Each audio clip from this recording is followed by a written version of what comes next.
तो स्वागत है आपका आज के वीडियो में। ये वीडियो आज आपके लिए बहुत ही खास होने वाला है, ठीक ना। और ख़ास होने की सबसे बड़ी वजह क्या है कि ये आपके एनुअल एग्ज़ाम 2022 में होने वाले एनुअल एग्ज़ाम का जो हिस्ट्री पेपर है उसका हम आप लोगों के पास मॉडल संग्रह लेके आए हैं, ठीक ना। मॉडल पेपर का संग्रह लेके आए हैं जो कि आप लोग के सेंटअप एग्ज़ाम और एनुअल एग्ज़ाम में बहुत ही महत्वपूर्ण है, ठीक ना, बहुत उपयोगी है। तो जल्दी से जल्दी आप सभी बच्चों से अनुरोध है कि आप लोग लाइव सेशन में जुड़ जाइए, ठीक ना। अपने दोस्तों को शेयर कीजिए, वीडियो को लाइक कीजिए, ठीक ना।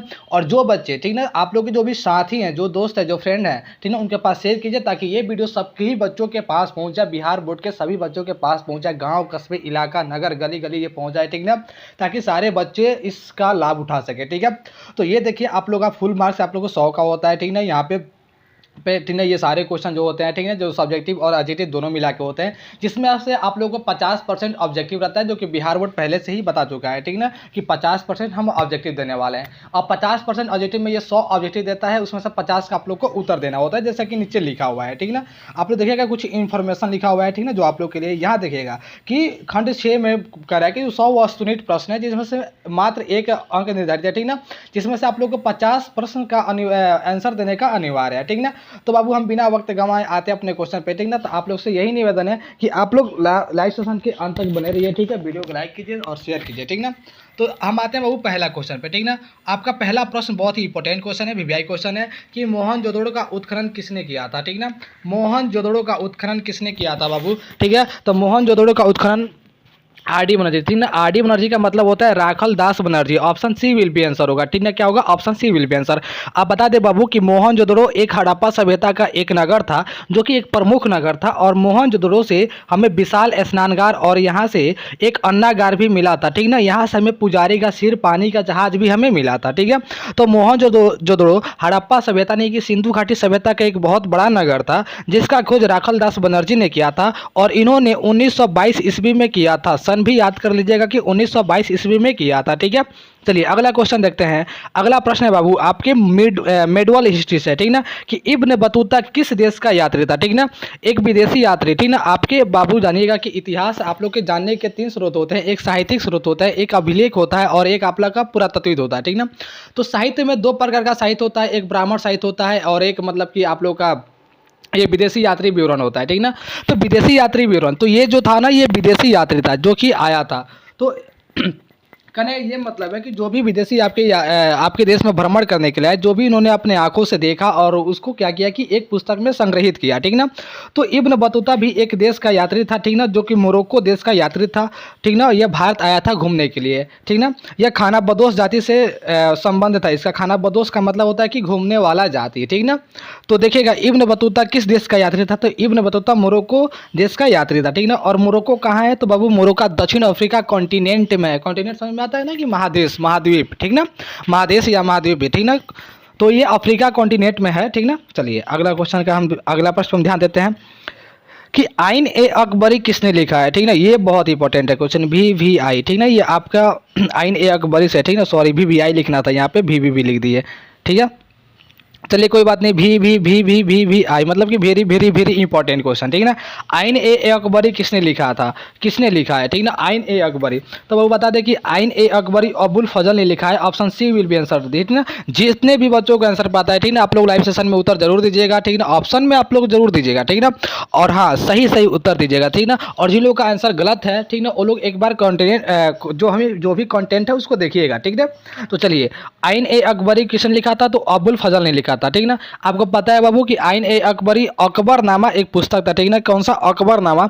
तो अकबरनामा पुस्तक के 3 खंड थे, खंड 1, खंड 2 और खंड 3। तो खंड 3 को ही आइन ए अकबरी कहा गया। तो ये क्वेश्चन पूछता है कि अकबरनामा के किस खंड को आइन ए अकबरी कहा गया, तो अकबरनामा के 3य खंड को आइन ए अकबरी कहा गया। और आइन ए अकबरी को कितने भागों में बांटा गया, तो आइन ए अकबरी के 5 भागों में बांटा गया है। और आइन ए अकबरी के लेखक कौन है, तो अबुल फजल है, ठीक ना। कौन है? अबुल फजल, ठीक है।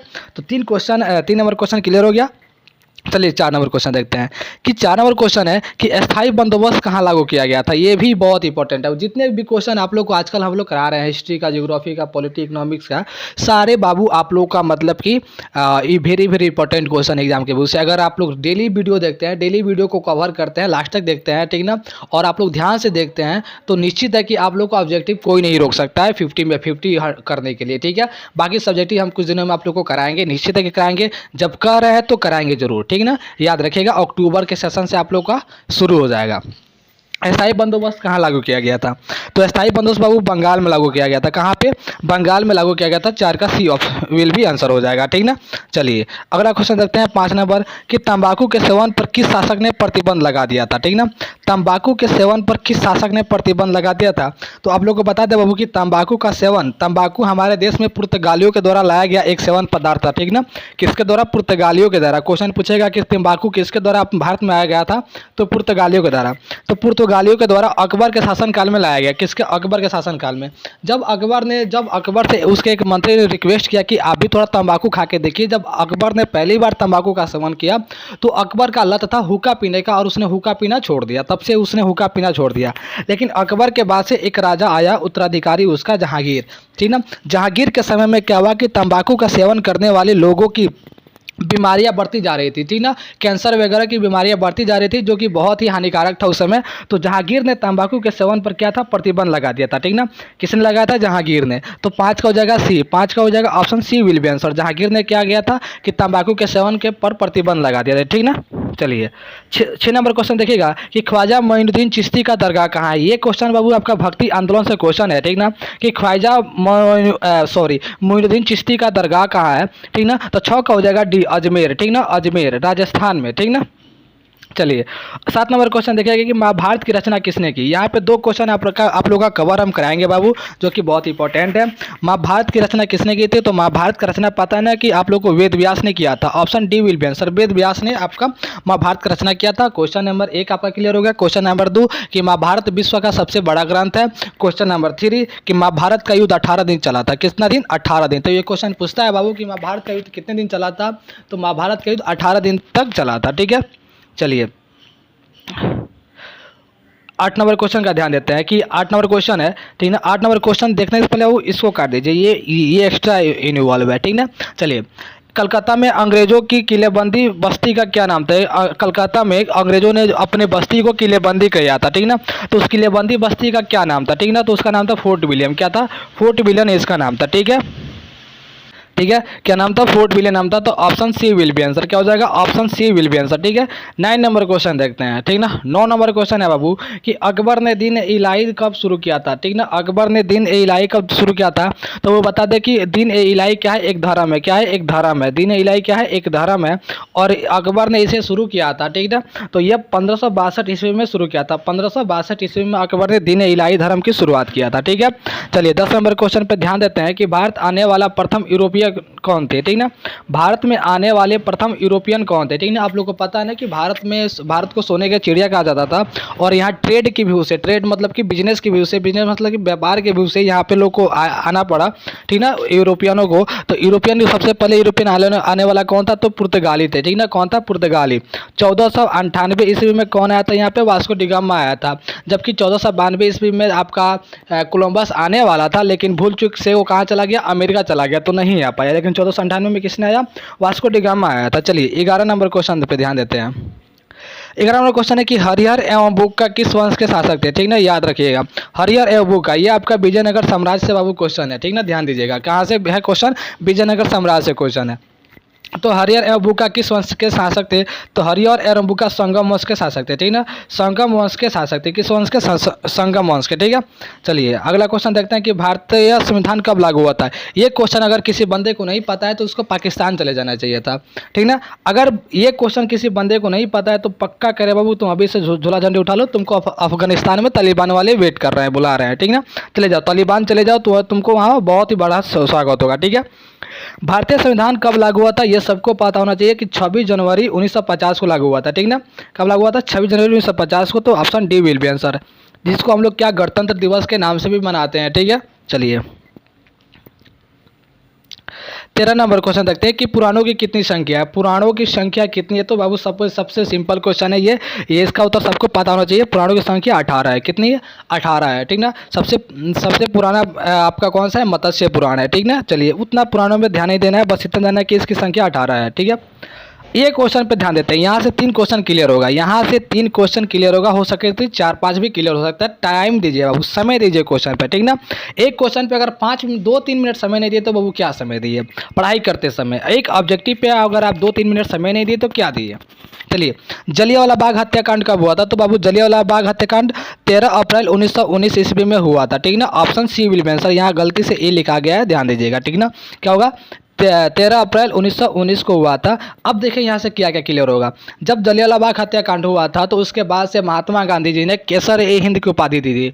तो क्वेश्चन पूछता है कि महात्मा गांधी ने किस चीज़ की उपाधि को रिटर्न कर दिया था, वापस कर दिया था? तो केसर ए हिंद की उपाधि को रिटर्न कर दिया था।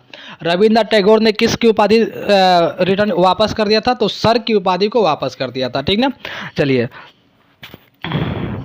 अगला क्वेश्चन देखते हैं कि ताजमहल का निर्माण किसने करवाया। ये तो बच्चा जानता है कि ताजमहल का निर्माण शाहजहां ने कराया था अपनी पत्नी के लिए, ठीक ना। ताजमहल प्रेम की निशानी है बाबू, ठीक ना। ताजमहल का निर्माण किसने करवाया था? तो शाहजहां ने करवाया था।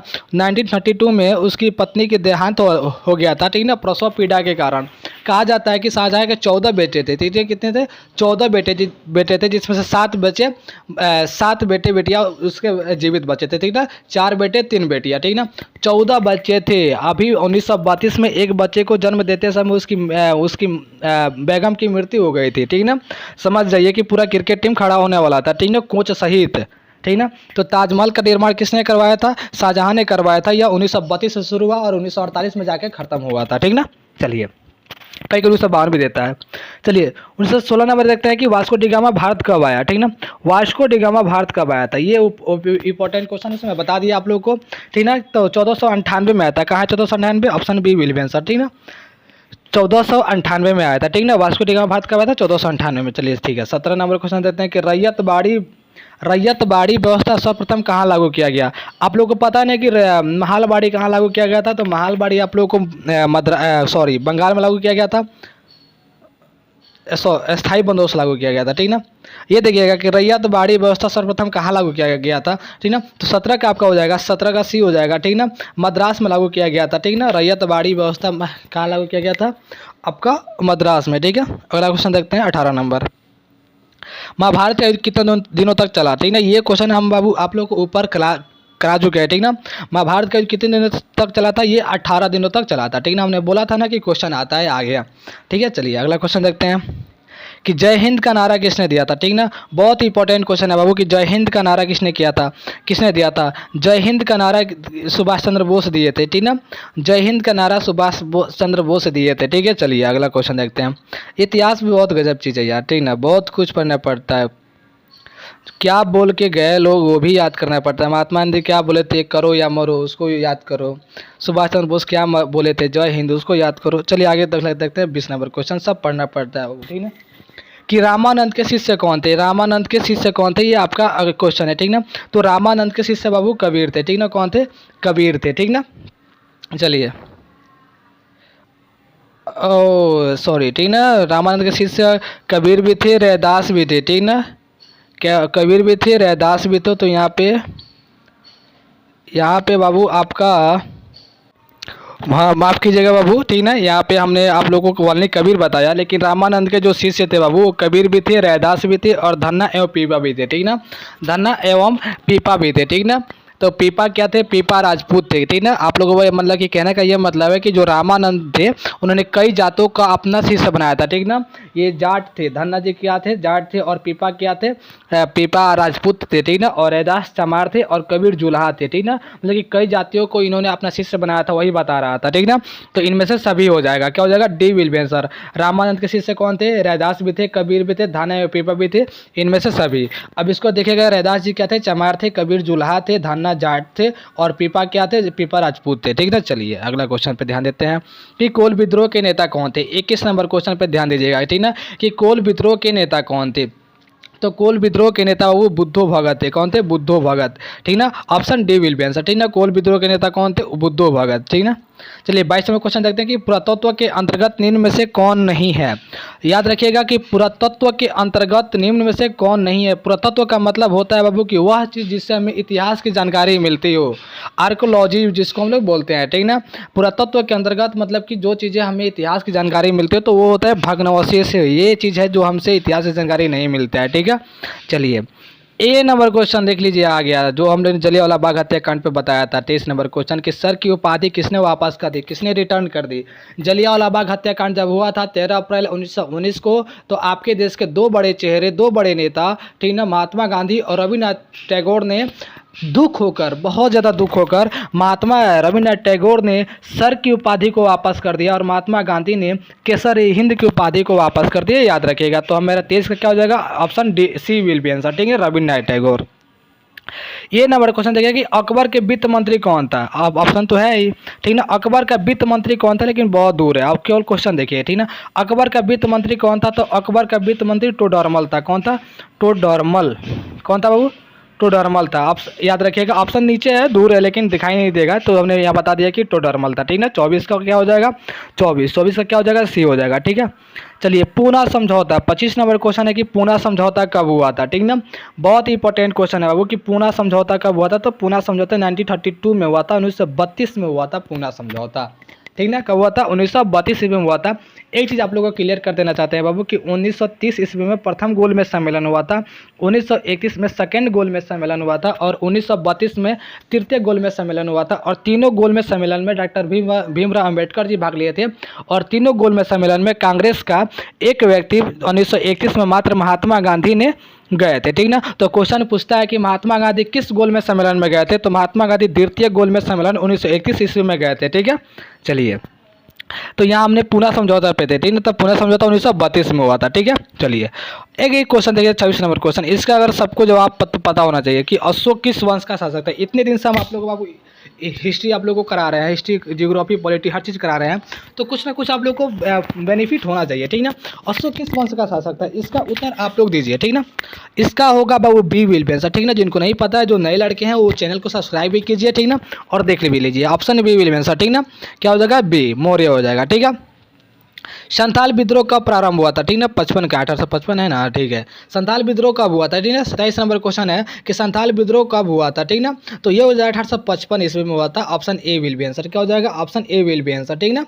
चलिए 1855, इसलिए पहले खुजली की है कि नहीं है। चलिए मनुस्मृति में कितने प्रकार के विवाह का उल्लेख किया गया है। चलिए इस यहाँ से क्वेश्चन देखिएगा कि विवाहों का उल्लेख किया गया है, चाहे मनुस्मृति हो चाहे ऋग्वेद हो, ठीक ना। यहाँ पे बाबू 8 प्रकार के विवाहों का वर्णन किया गया है। जो शुरू का 4 विवाह हो बहुत ही उत्तम विवाह, लेकिन जो शुरू का 4 विवाह उसे हम लोग राक्षसी विवाह के नाम से जानते हैं, ठीक है। चलिए 29 नंबर क्वेश्चन पे ध्यान दीजिएगा, 29 नंबर क्वेश्चन पे ध्यान दीजिएगा कि दामिन इको क्या था। दामिन इको क्या था, दामिन इको क्या था, क्या भूभाग था या कोई उपाधि था या तलवार था या जागीर था। तो हम आप लोग को बता देना चाहते हैं वो कि ये वो एक भूभाग था। अब कितने लोग मतलब कि कई जगह कई मतलब कि हिस्ट्री के PDF में हमने ऐसे ही बताया, लेकिन लोग इनमें से भूभाग नहीं बता पाते हैं। दामिन इको भूभाग था। आज हम क्लियर कर देना चाहते हैं कि जब जो है कि बुकानन जब झारखंड की पहाड़ियों पर जब गया था, ठीक ना, तो उसने देखा था कि यहाँ कुछ लोग रह रहे हैं, ठीक ना। नीचे संथाल लोग रहते थे और ऊपर पहाड़िया जनजाति के लोग रहते थे। तो उन्होंने कहा कि यहाँ पे साफ़ सुथरा करके इन्हें कुछ भूभाग दे दिया था, ठीक ना। तो इसी भूभाग को क्या कहा गया, दामिन इको कहा गया था, ठीक ना, दामिन इको कहा गया था। 30 नंबर क्वेश्चन बड़ा ध्यान से देखिएगा, हम बहुत ध्यान से देख रहे हैं आप लोग। 30 नंबर क्वेश्चन देखिएगा कि हड़प्पा सभ्यता का सबसे बड़ा नगर कौन था, ठीक ना। ये फर्स्ट नंबर क्वेश्चन में हमने बता रखा है कि सबसे बड़ा नगर कौन सा है, मोहनजोदड़ो। कौन है, मोहनजोदड़ो। कौन है, मोहनजोदड़ो, ठीक ना। Option A will be answer, ठीक है। 31 नंबर क्वेश्चन यहाँ देखिएगा, यहाँ तो दगाबाज हुआ था, धोखा हुआ था। पानीपत का प्रथम युद्ध किस वर्ष हुआ था, तो पानीपत का प्रथम युद्ध बाबू 1526 में हुआ था।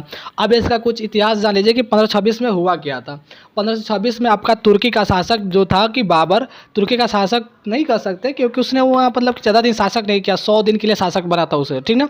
तो 1526 में क्या था कि उसने पानीपत में प्रथम युद्ध लड़ा था और उसने दिल्ली के सुल्तान इब्राहिम लोदी से लड़ा था, ठीक ना। इब्राहिम लोदी की इसमें हार हुई थी और बाबर का जीत हुआ था, ठीक ना। और इसमें बाबर का जीत का बाबू सबसे प्रमुख कारण था गद्दारी, ठीक ना। आपके ही देश के दो बड़े राजा, ठीक ना, एक तो खुद इब्राहिम लोदी के चाचा थे और एक पंजाब का राजा था, ठीक ना। ये दोनों मिलकर बाबर को आमंत्रित किए कि आप आइए और दिल्ली पे मतलब कि आक्रमण कीजिए। वो आया, उसे खुला चुनौती मिला, दिल्ली पे आक्रमण किया, इब्राहिम लोदी हार गए और फिर वही राज चला आता आया और तब से मुगलों का जो है कि राज चला, ठीक ना। चलिए ठीक है, इस युद्ध पर थोड़ा ध्यान दीजिएगा। प्लासी का युद्ध कब लड़ा गया था? प्लासी का युद्ध वो 1757 में लड़ा गया था। कब? 32 का क्या हो जाएगा, 32 का भी हो जाएगा। अब इस युद्ध में देखिए क्या बात हुई थी। एक तरफ से तो अगर आप पूरा डीपली से इतिहास पढ़ते तो पता चलेगा कि प्लासी का युद्ध हुआ ही नहीं था, यह एक समझौता हो गया था, ठीक ना। लेकिन राजा को पता चला था कि यार ये युद्ध हो चुका है, ठीक ना। लेकिन बाबू अगर आगे आप लोग इतिहास पूरा डीपली से पढ़ते हैं तो पता चलेगा कि ये युद्ध नहीं हुआ था, ये सेनापति और अंग्रेजों के बीच में समझौता हो गया था। दोनों पार्टियां मैदान में गई थी लड़ाई करने के लिए, ठीक ना। 1757 में दोनों पार्टियां मैदान में लड़ाई करने के लिए गई थी, लेकिन दोनों के बीच में क्या हुआ था, समझौता हो गया था। क्या होता, समझौता हो गया था। और ये क्या होता कि अपने आप आत्मसमर्पण कर दिया था और जाके राजा से बोला कि हम लोग तो हार चुके हैं, ठीक है। तो इस तरह आपका मतलब कि सिराजुद्दौला को हार देना पड़ा था। चलिए, तो क्या होगा, ऑप्शन बी होगा, प्लासी का युद्ध क्या होगा, बी होगा, ठीक ना। ये देखिए 33 नंबर क्वेश्चन है कि 1857 के विद्रोह के समय इंग्लैंड का प्रधानमंत्री कौन था। ये इंपॉर्टेंट क्वेश्चन है वो 33 का, ठीक ना। कौन था, सॉरी, प्रधानमंत्री कौन था, तो पामस्टन था। कौन था, Palmerston. C will be answer, ठीक है। चलिए 34 नंबर क्वेश्चन देखते हैं कि समुद्रगुप्त की तुलना किस यूरोपीय शासक से की जाती है। समुद्रगुप्त की तुलना किस यूरोपीय शासक से की जाती है, तो समुद्रगुप्त की तुलना बाबू नेपोलियन से की जाती है, नेपोलियन से, ठीक है। क्योंकि नेपोलियन का भी सपना था पूरा विश्व विजेता करने का, और समुद्रगुप्त का भी पूरा मतलब कि था कि हम पूरा विश्व विजेता कर ले, लेकिन इसने पूरे भारत को विजेत कर लिया था, इतना निश्चित है। एक क्वेश्चन आता है कि वह कौन राजा था जिसका घोड़ा 3 समुद्र का पानी पीता था, तो वह समुद्रगुप्त। इसका जो घोड़ा था वो 3 समुद्र का पानी पीता था। 35 नंबर क्वेश्चन पे ध्यान दीजिएगा कि रानी लक्ष्मीबाई का जन्म कहाँ हुआ था। तो रानी लक्ष्मीबाई का बाबू जन्म हमें जहाँ तक पता है काशी में हुआ था। सबको जहाँ तक पता है कि काशी में हुआ था, ठीक ना। क्या होता है कि बच्चे सस्पिशन में पड़ जाते हैं, यार झांसी, रानी लक्ष्मीबाई झांसी की रानी थी तो झांसी में हुआ होगा। नहीं बाबू, झांसी में उनकी शादी हुई थी, ठीक ना। काशी को रहने वाली थी, ठीक है, काशी उनका जन्म हुआ था, ठीक ना। और उनके नाना जी कानपुर के रहने वाले थे, तो नहीं होता कि कानपुर के नाना की मुँह बोली बन छबीली थी, नाना के संग खेलती थी, वो नाना के संग पढ़ती थी। याद कीजिए, 6 क्लास का कविता है ये। चलिए 36 नंबर क्वेश्चन, काशी में किस प्रसिद्ध संत का जन्म हुआ था। तो काशी में कबीर जी का जन्म हुआ था, सब जानते हैं, हम भी जानते हैं, ठीक ना, कबीर जी का जन्म हुआ था। चलिए 37 नंबर क्वेश्चन है कि कौन सा आंदोलन दांडी से प्रारंभ हुआ था। दांडी, ज़्यादा दूर नहीं जाते हैं, नीचे भी 2 ऑप्शन है, ऊपर भी 2 ऑप्शन है, ऊपर में इसका आंसर छुपा हुआ है कि कौन सा आंदोलन दांडी से प्रारंभ हुआ था। तो दांडी से प्रारंभ होने वाला आंदोलन सविनय अवज्ञा आंदोलन था, जो कि नमक का कानून तोड़ने के लिए किया गया था। आप लोगों को याद होना चाहिए कि नमक का कानून तोड़ने के लिए सविनय अवज्ञा आंदोलन 1930 में यानी कि दांडी से शुरू किया गया था, ठीक ना। अगर क्वेश्चन आएगा कि सविनय अवज्ञा आंदोलन को स्थगित कब किया गया था, तो सविनय अवज्ञा आंदोलन को 1933 में स्थगित कर दिया गया था, ठीक ना। ठीक है, ऐसे ही बने रहिए आप लोग, ठीक है। दिल्ली चलो का नारा किसने दिया था। बहुत इंपॉर्टेंट क्वेश्चन 38 नंबर क्वेश्चन कि चलिए अब दिल्ली चले आते हैं, ठीक ना। 38 नंबर क्वेश्चन का किसने कहा कि चलिए दिल्ली चलते हैं। दिल्ली चलो का नारा किसने दिया था, सुभाष चंद्र बोस ने दिया था। Option A will be answer, ठीक है। चलिए अगला क्वेश्चन देखते हैं 39 नंबर की अर्थशास्त्र के लेखक कौन थे। अर्थशास्त्र, इकोनॉमिक्स के लेखक कौन है। ये इकोनॉमिक्स बुक नहीं है बाबू, ये अर्थशास्त्र एक बुक का नाम है जिसमें राजतंत्र राजपाट के बारे में लिखा गया है, ना कि आर्थिक व्यवस्था के बारे में लिखा गया है। तो इसके लेखक बाबू कौटिल्य थे। कौन थे, कौटिल्य। और महाभारत के लेखक कौन थे, वेद व्यास थे। महाभारत के कौन थे, वेद व्यास थे। मेगास्थनीज के कौन थे, इंडिका थे। इंडिका के लेखक मेगास्थनीज। रामायण के वाल्मीकि था, ठीक ना, रामायण के वाल्मीकि थे। बाबू देखिए ऑब्जेक्टिव तैयारी करने का एक ही ऑप्शन है कि ऑब्जेक्टिव में जो 4 ऑप्शन दिया है वो चारों ऑप्शन के बारे में जानकारी लेना आप लोग का कर्तव्य है। आप लोग का ये काम है कि देखिए एक तैयारी करने का बहुत अच्छा सोल्यूशन बताते हैं कि जो ऑब्जेक्टिव दिया हुआ है 4, इस चारों ऑब्जेक्टिव कुछ ना कुछ नाम जरूर है इसलिए दिया हुआ है। तो चारों ऑब्जेक्टिव के बारे में आप जानने की कोशिश कीजिए कि चारों का मतलब क्या हुआ। जैसे वाल्मीकि ने क्या रामायण लिखा था, वेद व्यास के लिखे थे, महाभारत लिखे थे, कौटिल्य अर्थशास्त्र लिखे थे, मेगास्थनी इंडिका लिखा था, ठीक ना। तो हमारे पास उतना समय नहीं रहता है कि चारों के बारे में आप लोग को डीपली समझा पाएँ, लेकिन आपके पास समय रहता है 24 घंटा में से 1 घंटा ये वीडियो देखेगा, 23 घंटा समय रहता है आप लोग के पास, ठीक है। बाकी तो सोने में भी बता देते होंगे आप लोग। अरे यार ये क्वेश्चन, अच्छा क्वेश्चन है लेकिन इसको मतलब कि रेड नहीं कर पाए हैं। ठीक है, ये क्वेश्चन है बाबू, इसको हम रेड नहीं कर पाए हैं कि शहीद ए आजम किसे कहा जाता है। तो शहीद ए आजम बाबू सरदार भगत सिंह को कहा जाता है, चाहे इसका बी है आंसर। ठीक ना, याद रखिएगा कि शहीद ए आजम किसे कहा जाता है। बाबू बच्चे यहाँ फंस जाते हैं, गेस्ट पेपर या कोई भी गेस्ट पेपर जो भी नए निकलते हैं या जो भी है, उस गेस्ट पेपर में एक क्वेश्चन आता है कि शेर ए पंजाब किसे कहते हैं, और सारे लड़के गूगल पे सर्च करते हैं, सारे लड़के देखते इधर उधर, यार शेर ए पंजाब तो भगत सिंह को कहते हैं, लेकिन बाबू शेर ए पंजाब लाला लाजपत राय को कहते हैं, और शहीद ए आजम सरदार भगत सिंह को कहते हैं। आज आप लोग ध्यान लगा के सुन लीजिए, बात मेरी सुन लो ध्यान लगा के। ठीक है, चाहे इसका क्या हो जाएगा, बी हो जाएगा। ठीक ना, 41वां क्वेश्चन देखते हैं कि 1920 में कौन सा आंदोलन हुआ था। ठीक ना, 1920 में कौन सा आंदोलन हुआ था, 1920 में कौन सा आंदोलन हुआ था। अब 1920 फिल्म समझ लीजिएगा, ठीक ना, वरना यहीं से फुट हो जाइएगा। 1920 में कौन सा आंदोलन हुआ था, 41 क्वेश्चन हो जाएगा, असहयोग आंदोलन। क्या हो जाएगा, असहयोग आंदोलन हुआ था। आप लोगों को बता दें बाबू कि असहयोग आंदोलन 1920 में हुआ था। ठीक है, और सविनय अवज्ञा आंदोलन 1930 में हुआ था। खिलाफत आंदोलन अगर मानिए तो सितंबर 1919 से शुरू हुआ था, और भारत छोड़ो आंदोलन 1942 में हुआ था। चारों आंदोलन के बारे में डीपली भी समझा सकते थे, पूरा तोड़ के समझा सकते थे, लेकिन समय नहीं है। जब सब्जेक्टिव पढ़ाएंगे तो सबके बारे में बताएंगे। चलिए इंतज़ार कीजिए। 42 नंबर क्वेश्चन है कि जैन धर्म के 24वें तीर्थकर कौन थे। ठीक ना, आप लोग कमेंट में सेशन में जवाब भी देते रहिएगा। ठीक ना, जैन धर्म के 24वें तीर्थकर कौन थे। अब ये 24वें तीर्थकर कौन थे, तो बाबू तो हमारे महावीर स्वामी थे। लेकिन अगर पूछेगा कि प्रथम कौन थे, ठीक ना, लेकिन अगर पूछेगा कि प्रथम कौन थे, तो प्रथम बाबू ऋषभ देव थे। ठीक ना, 23वें कौन थे, तो 23वें पार्श्वनाथ थे। ठीक ना, चलिए यहाँ पे फिर देख लेगा कि 22 के जैन धर्म के 24वें तीर्थकर कौन थे, तो महावीर स्वामी थे, डी विल्बेंसर। इन्होंने क्या किया था कि जैन धर्म का सिद्धांत निकाला था, जैन धर्म का मतलब कि निर्माण स्थापना किया था। ये क्वेश्चन देखते हैं 43 नंबर। 1857 के विद्रोह के समय भारत का बादशाह कौन था। 1857 के विद्रोह के समय भारत का बादशाह कौन था, मतलब कि दिल्ली पर किसका शासक था, तो दिल्ली पर बहादुर शाह जफर का शासक था। किसका, बहादुर शाह जफर, जिसको हम लोग बहादुर शाह द्वितीय भी बोलते हैं। बाबू इसने अपने 83 वर्ष की उम्र में, ठीक ना, 83 वर्ष की उम्र में इसने अपना नेतृत्व संभाला था 1857 की क्रांति में दिल्ली से। लेकिन अंग्रेजों ने इसको क्या किया कि इसको पकड़ के, और वर्मा समझते हैं ना, जो कि आज म्यांमार है, वर्मा की राजधानी रंगूर थी, जो कि आज म्यांमार है, रंगूर में इसको बंदी बना के वहीं पे हत्या कर दिया गया था। ठीक है, तो चलिए 44 नंबर क्वेश्चन पे ध्यान देते हैं। अगला क्वेश्चन, ठीक है बाबू, तो हम अगला क्वेश्चन देखते हैं 44 नंबर क्वेश्चन कि इंडिया गेट का निर्माण कब हुआ था। तो इंडिया गेट का निर्माण बाबू 1931 ईस्वी में हुआ था। Option C will be answer. ठीक ना, कब हुआ था, 1931 ईस्वी में इंडिया गेट का निर्माण हुआ था। ठीक है, चलिए अगला क्वेश्चन देखते हैं कि भारतीय संविधान के पिता किसे कहा जाता है। ठीक ना, क्या लिखा है, भारतीय संविधान का पिता किसे कहा जाता है। तो बाबू भारतीय संविधान के पिता डॉक्टर BR अम्बेडकर, मतलब कि डॉक्टर भीमराव अम्बेडकर को कहा जाता है। ठीक है, आप लोगों को बता दें कि डॉक्टर भीमराव अम्बेडकर भारतीय संविधान के प्रारूप समिति के अध्यक्ष थे। ठीक ना, क्या प्रारूप समिति के अध्यक्ष थे। डॉक्टर राजेंद्र प्रसाद स्थायी अध्यक्ष थे, डॉक्टर सच्चिदानंद अस्थायी अध्यक्ष थे, और ये संघीय अध्यक्ष थे। ठीक ना, संघीय अध्यक्ष थे। ठीक ना, और ये प्रथम प्रधानमंत्री भी थे। ठीक ना, और विदेश मंत्री भी थे। ठीक ना, लेकिन 45 का आंसर क्या हो जाएगा, B will be answer, doctor Bhimrao Ambedkar. ठीक है, चलिए अगला क्वेश्चन पे ध्यान देते हैं हम कि तृतीय बौद्ध संगीति कहाँ हुई थी। 46 नंबर क्वेश्चन है बाबू कि तृतीय बौद्ध संगीति कहाँ हुई थी। तृतीय बौद्ध संगीति कहाँ हुई थी, 46 नंबर क्वेश्चन। तो यह पाटलिपुत्रा में हुआ था। किस, कहाँ पे, पाटलिपुत्रा में। Option A will be answer. ठीक है, चलिए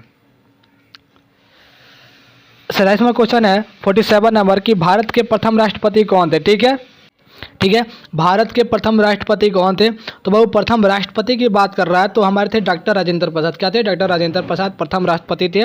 डॉक्टर राजेंद्र प्रसाद बाबू सिवान जिला के, जो कि पहले छपरा जिला के जीरादेई के रहने वाले थे। ठीक ना, ये देखिए 48 नंबर क्वेश्चन है कि मीरा किसकी भक्त थी। ठीक ना, मीरा किसकी भक्ति, तो वो मीरा थी कृष्ण की भक्त थी। किसकी, कृष्ण की भक्त थी। ठीक ना, ये कृष्ण को अपना मतलब कि पति मानती थी। ठीक है, चलिए अगला क्वेश्चन देखते हैं 49 नंबर कि कांग्रेस की स्थापना कब हुई थी। ये कल के वीडियो में बताए थे बाबू कि कांग्रेस की स्थापना कब हुई थी। तो कांग्रेस की स्थापना 1885 ईस्वी में हुआ था। ठीक ना, और इसको किसने किया था, ए ओ हुम ने किया था, जो कि एक अंग्रेज का रहने वाला था। ठीक ना, 1885 में हुआ था। ठीक ना, चलिए अगला क्वेश्चन पे ध्यान देते हैं 50 नंबर कि प्रसिद्ध विरूपाक्ष मंदिर कहाँ स्थित है। ऑप्शन आपका यहाँ पे है बाबू, हम्पी, चिदम्बर, बेलूर, श्रीरंगम। ठीक ना, ये क्वेश्चन है कि प्रसिद्ध विरूपाक्ष मंदिर कहाँ स्थित है। तो बता दें बाबू कि विरूपाक्ष मंदिर आपका हम्पी में स्थित है। ठीक ना, हम्पी में, और हम्पी कहाँ है, कर्नाटका में है। कहाँ है अभी, कर्नाटका में है। ठीक ना, तो आपसे क्या हो जाएगा, आपका option A will be answer हो जाएगा। क्या हो जाएगा, option A will be answer आपका हम्पी फ्री हो जाएगा, ठीक है। तो बाबू आप लोग का हम ये आप लोग का टॉप 50 क्वेश्चन खत्म हुआ, ठीक ना। क्या हुआ, टॉप 50 क्वेश्चन आप लोग का खत्म हो गया है, ठीक ना। फिर हम इसका आप लोग को सेकंड सेशन लेके आएंगे टॉप 50 क्वेश्चन, ठीक ना। टोटल आपको 100 पॉजिटिव हम कराएंगे इस हिस्ट्री में, ठीक ना। तो यहाँ तक आप लोग का बने रहने के लिए बहुत ही स्वागत है, ठीक ना। अपने दोस्तों को पास शेयर करने से ना भूले, ठीक ना। लाइक कीजिए, कमेंट कीजिए, ठीक है।